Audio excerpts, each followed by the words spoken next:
Hey y'all, welcome back to my channel, or welcome if you're new. My name is Carolyn. I'm a recent MSW grad and I thought I would make a little sit-down video about the new year, basically just planning out my goals that I have set for myself, talking a little bit about productive, healthy habits that I'm trying to incorporate this year. So I thought this would be really great to share to potentially spark some inspo into your New Year's goals and intentions for yourself.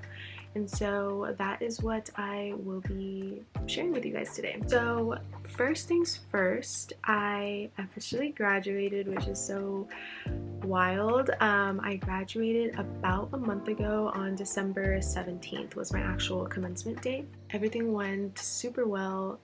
It was very cold though. One thing I might add, it was literally like 50, it was in the 50s, like mid 50s, and that is like way too cold for me personally and like all of my family that attended the in-person ceremony because it was held outside.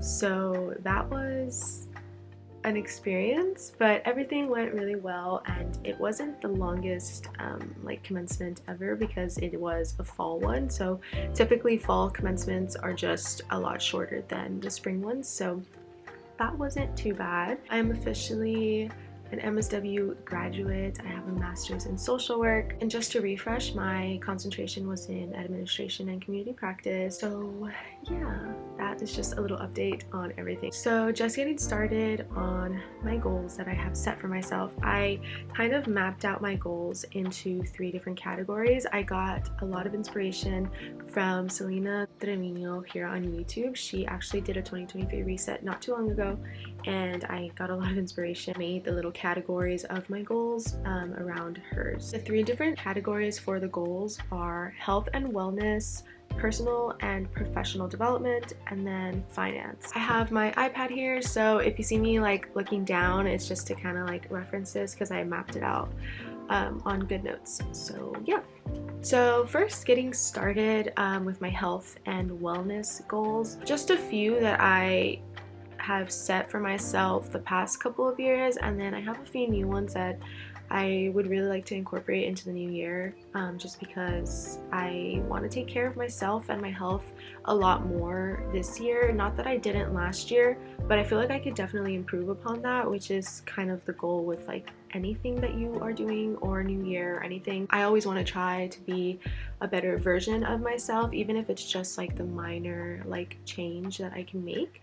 I will definitely try my best to do that. So getting started with my health and wellness goals, my first one is to work out consistently. I did an okay job of working out this past year in 2022, but I feel like I can definitely be more consistent. I would go through like phases of like me being very busy with my life and just not really paying attention to my fitness and working out. So I feel like this year, although I will be busy, it's going to be a kind of different busy since I'm not a student anymore. I will have, you know, a job, a career. I feel like I can try to kind of have more of a set schedule and try to incorporate a workout routine throughout the week that works best for my schedule. I actually did start working out already this year, so I'm very proud of myself that I am off to a good start. Another health and wellness goal is to walk 8,000 to 10,000 steps a day. I have my Apple Watch, and so this pretty much tracks all the steps that you take every single day. And I like to walk a lot. I have a treadmill, or sometimes I'll walk outside if the weather is nice, but I really want to just make sure that I'm keeping up with that. Walking 8,000 to 10,000 steps a day, I feel like is very attainable for me and my lifestyle right now, but possibly whenever I do start working, I will get more steps in just naturally because that's what you do when you're at work. My next health and wellness goal is to drink 40 ounces of water a day. This is one that I did do a lot better in. So I did set this goal for myself at the beginning of last year, not necessarily 40 ounces, but I just wanted to drink more water. But now that I have my little Stanley Cup dupe. I got this at TJ Maxx for literally $16.99. This is 40 ounces, and so I kind of have a reference of what I want to be drinking a day. As of now, I've done it a couple times and it is pretty attainable. Maybe in the future I will kind of increase that goal and maybe make it like 1.5 or 2 a day. But right now I don't drink that much water, so I just don't want to overdo it and drink like 2 to 3 of these because I will literally make myself sick. So right now my goal is to drink 1 complete bottle a day, and this has really been helping. I really recommend this one. The brand is Hydra Peak. I got this again at TJ Maxx. I'm not sure if Marshall sells them, but probably, so I would just check at TJ Maxx or Marshall's for a cup. And it's cup holder friendly, like I can take this with me in my car, which is something that I didn't have with my previous water bottle that I kept using. So I honestly, like, sometimes I wouldn't even take it with me because it'd be like rolling around in my seat or my car, so I just thought that was really inconvenient. So the fact that this fits in my cup holder in my car, I can take this literally anywhere. My next health and wellness goal is to make a better effort of meal prepping, because I was really good at it at one point, and especially in the last spring and the summer. My practicum came around in the fall, and the first couple weeks it was really good. I was meal prepping, I was planning everything out. You know, the weekend I would get all of my ingredients, go to the grocery store, and then cook for at least 2 to 3 days, and then maybe go out one other day. But then as time goes on, you get busy. As I've mentioned before, I was in my practicum, which is a 9 to 5. I was a graduate research assistant, which I would work on in the evenings whenever I would get home from work. And then I also had a class the first half of my practicum. So it was just a lot to kind of keep up with, and then also have a social life, see my boyfriend, hang out with my family. So I kind of slacked off in this aspect, this goal that I wanted for myself. So with the new year, I really want to start cooking more and prepping my meals, and just kind of getting into that habit. But I know that once I get the recipes that I like, that are more simple to make or maybe quicker to make, I can be more, I can keep myself more accountable for prepping my meals for the week, especially when I will have a job. So that'll be very convenient. And my last health and wellness goal is to sleep earlier or before midnight. So lately I've been doing pretty well about this during the school year, and then also whenever I'm employed or I was in my practicum in the fall. I did a really great job of going to sleep early, but I feel like this was partially just because I was absolutely exhausted, so that helped a lot. But now that I am just at this point where I am just studying for the LMSW exam, I kind of have a little bit more freedom of my schedule, and so I just want to keep myself accountable and make sure that I go to sleep early or before midnight, just so that I can get my 6 to 7 hours that I normally function on. So yeah, that is a really big one, just considering this time in my life where I'm literally just studying. I feel like it's really important to set that for myself, because sleep is important and you definitely need it. So this is a really big one for me. Next category of my goals is personal and professional development, social work, not being a student anymore, and stuff of that nature. So my first goal is to obviously pass the LMSW exam and study daily for that. So I have already started studying as of about a week ago. I'm very proud of myself for it. Right, today is January 12th. I plan on taking the exam in the first week of March or maybe the second week of March, so I'm just giving myself a month and a half to study and really get down strategies of how to approach the questions and just making sure that I know all the content. So for that, I'm actually using the social work exam prep strategies, I think that's what it's called, by Liz Haddock. She actually has a Facebook group that I can put in the description box for, you know, talking about the materials, her program, her introductory courses. She has Zoom meetings that one of them I will be attending at the end of January, breaking them down to understand them completely, because I feel like that is something that is so difficult no matter how much you know your content and your material. Something that I was really struggling with was understanding the questions and how to approach them. So that has been very helpful. And then I have also been using the behavioral health pocket prep. Behavioral health pocket prep is so great and convenient for when you kind of have free time or you're out somewhere and you're not really doing anything. You don't have to have like all of your materials necessarily with you to study. You can just go through like practice questions. There's a question of the day that it asks you, but the great thing about this is that there is an explanation as to why the question is wrong or right. It gives a really detailed explanation, which I really like. I found it very helpful to understanding why it is that I got the question wrong and then how I need to study this content or this material. Next goal is employment, obviously. I'm already on the job hunt. I plan on possibly applying for jobs and the job that I want next month in February, so we will see how that goes. I will definitely let you guys know a little bit more about that once the time comes around, either at the end of this month or next month, and just let you guys know how that is going. A personal goal of mine is to read 12 books a year, so about a book a month. I feel like it's very attainable. I can definitely do it. I normally like to read like in the evenings before bed. I have been reading one book. It's called Keeping Her Alive by Lisa Regan, I think it's who the author is. Absolutely amazing. I'm like a fourth of the way down, and so it's only about halfway through January, so I think I'm doing pretty well. My next, I guess, personal / professional development, I really hope to reach 1,000 subscribers this year. I am pretty close and very excited about it. I can't thank you guys enough that watch me and support me and my channel, my Instagram, everything that has to do with social media. I just really appreciate it, and I hope that we can make that next step together sometime this year.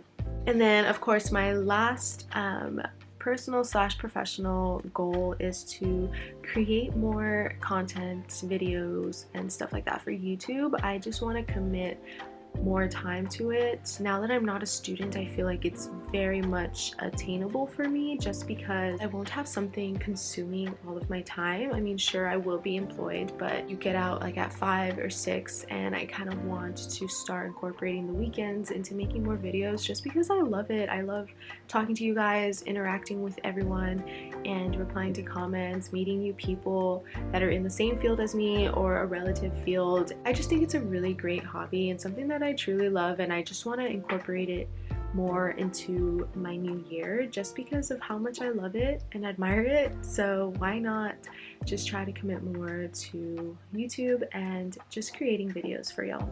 My next category is finances. This one is kind of a shorter category compared to the others. My first goal is less impulse buying in 2023. I did an okay job of this past year in 2022, but I feel like I want to be more intentional with all of my purchases, and basically I just want to make sure that my money is going to things that actually matter, not spending so freely, I guess, on things that are not of importance or bad for the environment. And I just want to be a little more conscious of my spending and not buy anything impulsively. That's basically it. My next goal is to start saving a set amount from every paycheck once I am employed. I feel like this is something that I've been wanting to do forever. My last job that I worked for about 3.5 years, I was not that responsible with my money. I wasn't bad with my money by any means, but I didn't necessarily plan out how I wanted to spend my paycheck or save my paycheck. And so I feel like that's something I really want to start incorporating, just because real life is coming up and you never know what will happen. So I just feel like it's really great to be prepared for my future and everything that has to come with it. So definitely a very important goal. Next is becoming more financially independent. This goal is actually so important to me just because I have always been an independent person. That's just how I've been. I kind of figured things out on my own. When I was away at college, I paid my own rent. I had everything. I paid for everything myself just because I wanted to, and that's just kind of how my life was. But then I moved back home during COVID and then started my grad program here in my hometown, and so although I wasn't paying rent, I still pay for my car and all of my daily expenses and subscriptions, but I just feel like I want to become a little more financially independent. That is always kind of like a healthy habit to form, because then once I do move out and have a rent or a mortgage or whatever it be, I'm a little more prepared and just kind of allot money to my bills. So that is one I really want to work on this year. And the last one, the unfortunate one, is to pay for my student loans. This is kind of inevitable. I will be paying my student loans this year, but I want to make sure that I am very responsible about it. It's just one of my goals, and that is part of life, student loans. So yeah. Alright, so those are all the goals that I have for myself in the new year. And next I want to talk about a habit tracker that I've been using on my iPad. It's actually a PDF from Flourish Planner on YouTube. She is literally like everything digital planning on your iPad. Her videos are so helpful. I got my iPad about a week ago just to help the studying process and obviously my social media kind of creator type of work that I do. Her YouTube channel has helped me so much because I had so many different like learning curves at the beginning. This habit tracker I got from her, it's just a PDF and I put it into GoodNotes. And so let me go ahead and show you all what it looks like. This is what my habit tracker looks like. I will be basically updating this monthly. So as you can see, this month I have January up at the top. It has all the habits that I want to be tracking, and then I put like the days of the month. The first one obviously is work out, read, study, drink 40 ounces of water. No takeout or fast food. I really want to start cooking at home more and meal prepping, so this is a really big one for me because I love fast food. So yeah. And then my last one is to sleep before midnight. So basically the next day I will go in and just like zoom in, use the highlighter. So like yesterday I worked out. Yesterday was the 11th. Went ahead and highlighted. I haven't read in a few days. I've been studying very consistently since last week. 40 ounces of water has been going pretty okay. These were actually 30 ounces of water in my old water bottle, and then this is the 40 ounces that I just bought. No takeout. I can definitely improve upon this, but right now we're doing the best we can. So the highlighted is actually the days that I have not had takeout or eating out or fast food or anything. So as you can see, I really need to improve this. And sleeping before midnight. I was doing so well in the beginning, but the last few days I've just kind of been slacking off because I haven't been getting sleepy at night. I don't know, like my mind is just like wide awake and I'm doing like the most random things at like 11:30, 12 a.m. So I don't know, we have some improvement to make, but I feel like this kind of keeps me accountable and gives me something to kind of work on and journal in the morning when I wake up. So I have really been enjoying this habit tracker. I'll go ahead and link the YouTube video that I got this from, or the link if I can link that, just a straight PDF. But again, this is from Flourish Planner. Okay, y'all, so that is all that I had to share about my new year and planning my goals for 2023. I feel like this is going to be a great year. It's going to be something so different for me since I am no longer a student. As I've mentioned, I think in my previous video, I have been in college or school since 2017 and I haven't stopped since. It's literally 2023. It's already 2023, and so this is definitely going to be a year of change, but I am so excited for it and more than ready to just kind of get into my routine, start my professional career as a social worker, pass my licensing exam, of course, and then ideally I would love to start working on supervision hours and kind of get my experience in behavioral health. So we will see how that goes. If not, that is perfectly okay if that does not happen in 2023, just because I am such a newbie and a fresh grad. So yeah, that is basically everything that I wanted to share with y'all about the new year and how I'm trying to plan and just create the best version of myself possible. And I feel like these are all very attainable goals. I just feel like all of these goals that I set are healthy for me personally, and I'm not overdoing it or giving myself a lot to be stressed out about or accountable, because that's the last thing that goals should be. There's a difference between short-term and long-term goals, and I feel like all of these goals are a little more short-term oriented that can be created into a long-term goal to always sustain for yourself in the future. This is just a great place to start for me personally, and I hope that you all got some kind of inspiration for your goals for the new year. I hope you guys enjoyed the video, and I will hopefully see you sometime soon with a new video. So don't forget to subscribe, stick around for more videos and vlogs in the near future. Thanks y'all, hope you have a great new year.